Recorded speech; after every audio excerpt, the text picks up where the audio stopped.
Hello बच्चों, तो आज हम आ गए हैं क्वेश्चन नंबर 6 को लेके एनसीईआरटी 11.1, ठीक है, जो कि है एरिया रिलेटेड टू सर्कल्स। तो अभी तक हमने क्वेश्चन नंबर 5 तक कर लिया है 11.1 एक्सरसाइज का। नई वाली बुक में 11.1 है, दोबारा बता रहा हूँ, पुरानी वाली बुक में 12.2 है, ठीक है। तो इस चीज का ध्यान रखो एंड चलो स्टार्ट करते हैं। तो question number 6, a cord of a circle of radius 15 centimetre. तो पहले तो हम एक सर्कल बना लेते हैं और उसमें एक कॉर्ड बना लेते हैं। तो एक कॉर्ड बना ली और सर्कल की रेडियस दे रखी है 15 and subtends an angle of 60 degree, ठीक है। तो ये एंगल 60 डिग्री सबटेंड कर रहा है, तो हमने 60 डिग्री भी बना लिया। At the centre find the area of corresponding minor and major segment. तो माइनर सेगमेंट निकाल लेते हैं, मेजर सेगमेंट तो आ ही जाएगी। तो माइनर सेगमेंट मतलब वो ये पूछ रहा है। तो यार क्वेश्चन नंबर 5 जैसे किया था ना, बिल्कुल सेम क्वेश्चन। अगर आपने प्रीवियस वीडियो नहीं देखी तो जाके देख लो, बहुत अच्छे से मैंने एक्सप्लेन किया है। तो अब दोबारा नहीं करूंगा कैसे निकालते हैं। तो माइनर सेगमेंट का एरिया अगर आपको निकालना है, माइनर सेगमेंट का, तो आप सेगमेंट का एरिया कैसे निकाल लोगे? इस पूरे सेक्टर के एरिया में से ट्राइंगल का एरिया माइनस कर दो, जो ट्राइंगल ऊपर बनना है उसका एरिया माइनस कर दो। तो sector area minus triangle area, तो सेक्टर एरिया में से ट्राइंगल का एरिया माइनस कर दो। अब सेक्टर का एरिया होता है 3/θ/360 into pi r square into triangle का एरिया। अब ट्राइंगल का एरिया मैंने तुम्हें बताया, ऊपर वाला ट्राइंगल इक्विलेटरल ट्राइंगल होता है। मैंने लास्ट क्लास में बताया था कि अगर 60 डिग्री एंगल बनना है तो ट्राइंगल होगा वो इक्विलेटरल होगा, और इक्विलेटरल ट्राइंगल का एरिया का ये फॉर्मूला होता है, ठीक है। ये फॉर्मूला होता है √3/4 इंटू साइड का स्क्वायर। चलो जितना आंसर वैल्यू दिए सब रख दो, थीटा की जगह, पाई की जगह, पाई की जगह उन्होंने 3.14 बोला है तो 3.14 रख दो, ठीक। वो जैसा बोलने वैसा कर देते हैं। इंटू आर स्क्वायर, रेडियस कितनी दी है? रेडियस दी है 15 इंटू 15 माइनस √3/4 साइड। अब इक्विलेटरल ट्राइंगल की साइड रेडियस ही तो है, देखो ये देखो, ये भी 15 है, ये देखो ये भी 15 है, और ये भी 15 ही होगी क्योंकि ट्राइंगल ही इक्विलेटरल, उसकी जरूरत नहीं है। तो हम इंटू 15 का स्क्वायर कर देते, ठीक है। ये कट गया, नीचे 6 आएगा, 3 2 6, 3 5 15, तो ऊपर बचा 3.14 मल्टीप्लाई 5 मल्टीप्लाई 15, और नीचे बचा 2 माइनस √3 की वैल्यू उन्होंने बोला 1.73 यूज करने के लिए, तो हम 1.73 ही यूज करेंगे। तो 1.73 मल्टीप्लाई 15 का स्क्वायर होता है 225 डिवाइड बाय 4। चलो ठीक है, अब आपको इनको मल्टीप्लाई करके 2 से डिवाइड करना है एंड सारा आंसर खुद ही सॉल्व करना है, ठीक है। कैलकुलेटर यूज नहीं करना, मैं कर रहा हूं क्योंकि हमें टाइम सेव भी करना है। आपको टाइम इनफ एग्जाम में मिलेगा ये करने के लिए, ठीक है। आपको इतना उन्होंने कसम नहीं खा रखी परेशान करने की, तुम लोगों को ये लगता है कि सर हम क्या करेंगे, तो तुम्हें टाइम दिया जाएगा, ठीक है। ये चीज वो भी जानते हैं कि इस तरीके से इसको जल्दी सॉल्व नहीं कर सकते, तो उसकी टेंशन नहीं लो। जो चीज तुम्हारे हाथ में है उसको कंट्रोल करने की कोशिश करो। तो 20.43 आगे भी है, मैं इतने छोड़ देता हूं। तो ये है सेंटीमीटर स्क्वायर। तो ये माइनर सेगमेंट का एरिया आ गया 20.43 सेंटीमीटर स्क्वायर। अगेन यार फिर वही बात आ गई, मेजर सेगमेंट। तो पूरे सर्कल में से माइनर सेगमेंट का एरिया घटा दो। तो मेजर सेगमेंट अगर आपको निकालना है, मेजर सेगमेंट, तो क्या करेंगे हम? सर्कल एरिया में से, सर्कल एरिया में से क्या घटा देंगे? माइनर सेगमेंट घटा देंगे, माइनर सेगमेंट, सिंपल। तो सर्कल का एरिया क्या होता है? सर्कल का एरिया होता है पाई आर स्क्वायर, तो 3.14 इंटू आर। आर कितनी है? आर थी 15 थी ना शायद, 15 15 15 15, तो 15 का स्क्वायर। माइनर सेगमेंट ऑलरेडी निकाल चुके हो, दोबारा कैलकुलेट करने की कोशिश मत करना। 20.43 हमारा आया था, ठीक है। चलो मैं फर्स्ट टर्म को भी सॉल्व कर लेता हूँ। तो 15 का स्क्वायर 225 मल्टीप्लाई बाय 3.14। अब देखो तुम लोग टाइम कहाँ से सेव कर सकते हो? टाइम अब मैं बता रहा हूँ बहुत सारे बच्चों को कहाँ जाएगा। अब वो क्या करेंगे, 3.14 की पहले 15 से गुणा करेंगे, फिर 15 से गुणा करेंगे। वो ये नहीं करेंगे कि 15 का स्क्वायर लाओ लिख लें 225 और 225 की खट्टी गुणा कर लें 3.14 से। तो ये छोटी छोटी चीजें होती हैं जो आपका टाइम बचा सकती हैं और आपको मोटिवेट रख सकती हैं एग्जाम में, वरना आप डिमोटिवेट हो जाओगे एंड आंसर छोड़ दोगे बीच में, निकालोगे ही नहीं। ठीक है, तो ये आ गया हमारा मेजर का, ये आ गया 686.07 मेजर का एरिया आ गया। तो हमने क्या किया, सर्कल के एरिया में से माइनर का एरिया घटा दिया, हमारा मेजर का एरिया निकल आया। ठीक है, चलो क्वेश्चन नंबर 7 पे आते हैं। A chord of circle of the radius 12 cm subtends an angle 120 degree. तो इस समय जो एंगल है वो बेटा 120 डिग्री, कितना है 120 डिग्री, तो 120 डिग्री मतलब ये ऐसे, तो ये आ गया 120 डिग्री। एंड कॉर्ड की बात हो रही है तो फिगर में कॉर्ड बनाना जरूरी है ना। रेडियस भी दे रखी है तो रेडियस भी रखना जरूरी है। Find the area of the corresponding segment of the circle. तो इसका एरिया आपको निकालना है सेगमेंट का, इसका, और ये कौन सेगमेंट है, माइनस सेगमेंट। अगेन वही करोगे, क्या करोगे, सेक्टर के एरिया में से किसका एरिया माइनस करना है, ट्रायंगल का एरिया माइनस करना है। तो सबसे पहले हम सेक्टर का एरिया निकाल लेते हैं। ठीक है, सबसे पहले हम सेक्टर का एरिया निकाल लेते हैं। सो सेक्टर का हमारा जो एरिया है वो हो जाएगा theta upon 360 into pi r square. तो थीटा की वैल्यू कितनी दे रखी है 120, 360, पाई उन्होंने बोला है 3.14 यूज करने के लिए, पता नहीं क्यों बोला है, चलो कर लेते हैं, तो 12 इंटू 12, तो ये 0 से 0 कट गया, 12 3 जा 12 3 जा और 3 4 जा, तो कट गया सब, ऊपर बचा सिर्फ, ऊपर क्या बचा 3.14 इंटू 12 इंटू 4, तो आंसर आ रहा है 150.72 सेंटीमीटर स्क्वायर। ये हमारा सेक्टर का एरिया रहा। अगेन आप क्या करना, पहले 12 और 4 गुणा करना, 12 और 4 होता है 48, फिर 48 की मल्टीप्लाई करना 3.14 से। अब आप अगर 3.14 की पैड 12 से करोगे फिर आंसर डेसिमल में आएगा, फिर आंसर 4 से मल्टीप्लाई करोगे। ठीक है, तो 12 और 4 तो आप माइंड में कर सकते हो ना, 12 4 48। उसके बाद हम निकालेंगे ट्राइंगल। ये आई अब बात, सर ये तो ना राइट एंगल ट्राइंगल है क्योंकि 90 डिग्री भी नहीं बनना, सर ये इक्विलेटरल भी नहीं है क्योंकि 60 डिग्री भी नहीं बनना, तो फिर सर क्या है ये, तो इसका एरिया ड्राइव कर लेते हैं। ड्राइव करने के बाद आप याद कर लेना, मैं आप ये ड्राइव कर देता हूँ। ठीक है, तो नेक्स्ट स्लाइड में हम इसका एरिया ड्राइव कर लेते हैं। तो एक ट्राइंगल है, एक ट्राइंगल है जिसका एंगल है 120 डिग्री, साइड दे रखी है 12 और 12, ऑब्वियसली बात है दोनों रेडियस हैं तो 12 और 12। ठीक है, तो राइट एंगल एरिया का हम ट्राइंगल, राइट एंगल नहीं सॉरी, इस ट्राइंगल का एरिया हम ड्राइव करने वाले हैं। तो मैं क्या करूंगा, यहां से एक परपेंडिकुलर ड्रॉप करेंगे। ठीक है, अब ये बचा हुआ जो एंगल है ये बेटा 60 डिग्री हो गया, ध्यान देना, ये बचा हुआ एंगल जो है ना अब ये हो गया 60 डिग्री, क्योंकि हमने एक परपेंडिकुलर ड्रॉ कर लिया सामने वाली साइड पे, तो एंगल आधा हो जाएगा, बचा हुआ एंगल हो जाएगा 60 डिग्री, और ये हो जाएगा 90, होगा क्या जाएगा 90 है, तो ये बचा हुआ आ जाएगा 30 डिग्री, क्योंकि ट्राइंगल के तीनों एंगल का सम होता है 180 डिग्री। ठीक है, अब इधर वाला राइट एंगल ट्राइंगल है तो इधर वाला भी राइट एंगल ट्राइंगल होगा। अगर मैं दोनों राइट एंगल ट्राइंगल का एरिया निकाल के ऐड कर दूं तो इस पूरे ट्राइंगल का एरिया आ जाएगा। एंड दोनों राइट एंगल ट्राइंगल सेम ही है, सिमेट्रिकल फिगर है, तो किसी एक का एरिया निकाल लो और 2 से मल्टीप्लाई कर देना, ये भी कर सकते हो।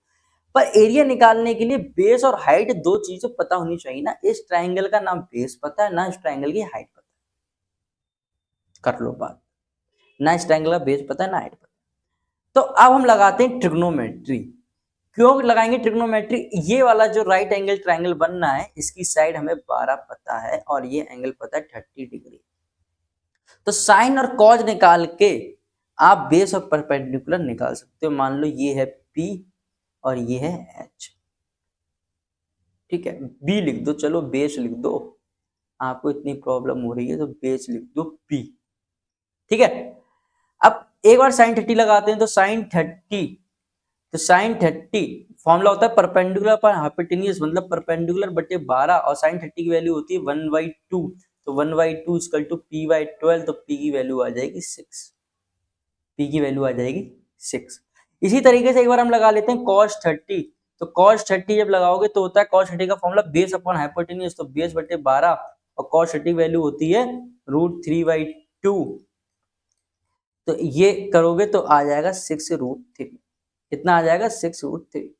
मतलब आपको बेस भी पता चल गया इस वाले ट्राइंगल का, लेफ्ट साइड में जो राइट एंगल ट्राइंगल बना है उसका बेस पता चल गया कि बेस है उसका 6√3, तो ये हमारा आ गया 6√3, और उसकी हाइट आपको पता चल गई, हाइट है 6, हाइट है 6। तो आप ध्यान रखना उसकी हाइट 6 है और बेस हमारा 6√3 है, तो इस ट्रायंगल का एरिया क्या हो जाएगा, half into base into height, तो half into base into height, ठीक है, half into base into height. लेकिन आपको मल्टीप्लाई 2 भी करना पड़ेगा क्योंकि ऐसे दो ट्रायंगल हैं, तो मल्टीप्लाई 2 भी किया, तो 2 से 2 कट गया, तो √3 इंटू 6 स्क्वायर इंटू 6 स्क्वायर, ठीक है। तो ये हम सॉल्व कर लेते हैं, तो √3 इंटू 36, तो ये आ गया हमारा 62.35 सेंटीमीटर स्क्वायर। तो ये पूरे ट्रायंगल का एरिया आ गया। सब्र रखो, मैं इसका फॉर्मूला ही बता दूंगा, आपको ये सब करने की जरूरत नहीं पड़ेगी, मैं फॉर्मूला बता दूंगा, लेकिन इस क्वेश्चन के लिए कैसे करेंगे आपको ये पता भी होना चाहिए। तो ट्रायंगल का एरिया आ गया हमारा 62.35 सेंटीमीटर स्क्वायर, 62.35 सेंटीमीटर स्क्वायर। अब आपको अगर माइनर सेगमेंट निकालना है, माइनर सेगमेंट, तो आप क्या करोगे,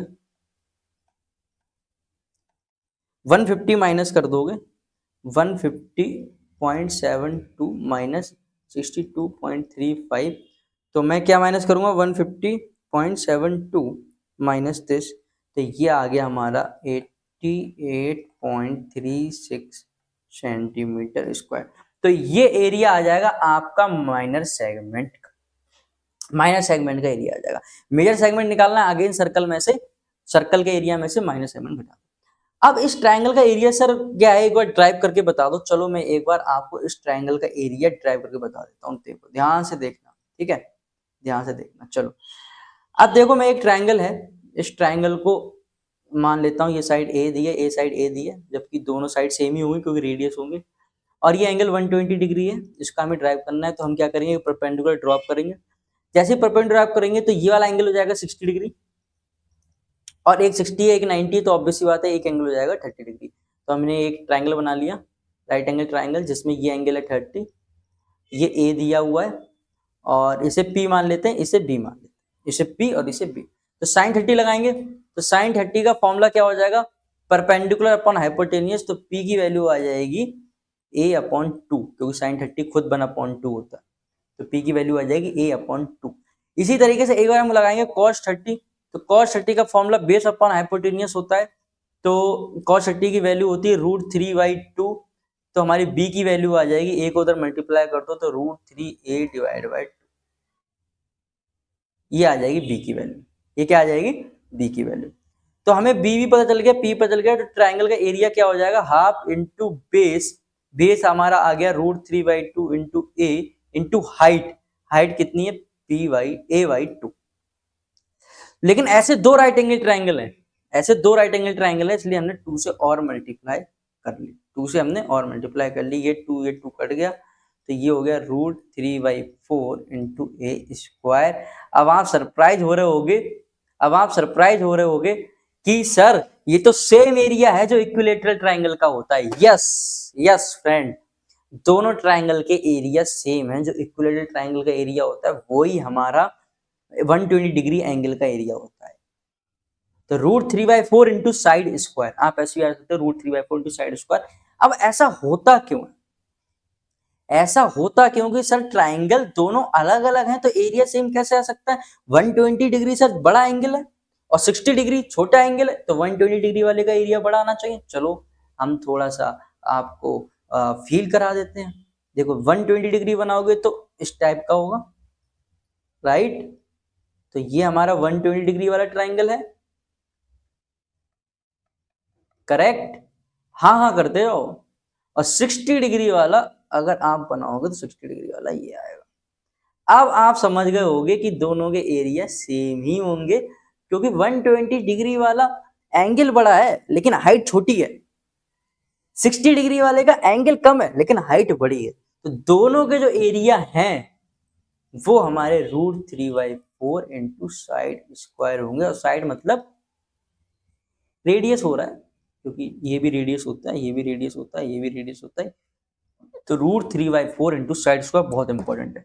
तो अब ध्यान रख लो 60 डिग्री का भी एरिया होगा √3/4 इंटू साइड स्क्वायर, और 120 डिग्री का भी एरिया होगा √3/4 इंटू साइड स्क्वायर, दोनों का एरिया हमारा सेम हो। ठीक है, तो ये हमने डिस्कशन थोड़ा ज्यादा देर का कर लिया, लेकिन ये इंपॉर्टेंट है, आपको रिजल्ट याद रखना है, रिजल्ट पे फोकस करो। ठीक है, अब आंसर कैसे आया इस पे फोकस मत करो। तो रीड 3/4 इंटू साइड स्क्वायर। चलो नेक्स्ट क्वेश्चन, क्वेश्चन नंबर 8 पे आते हैं। एक मिनट रुक जाओ। ठीक है, ठीक है।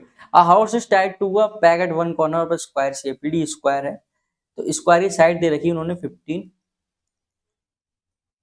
ठीक है, via means of 5 metre long rope, तो जो रस्सी है वो 5 मीटर की ही है। कितने की? 5 मीटर की।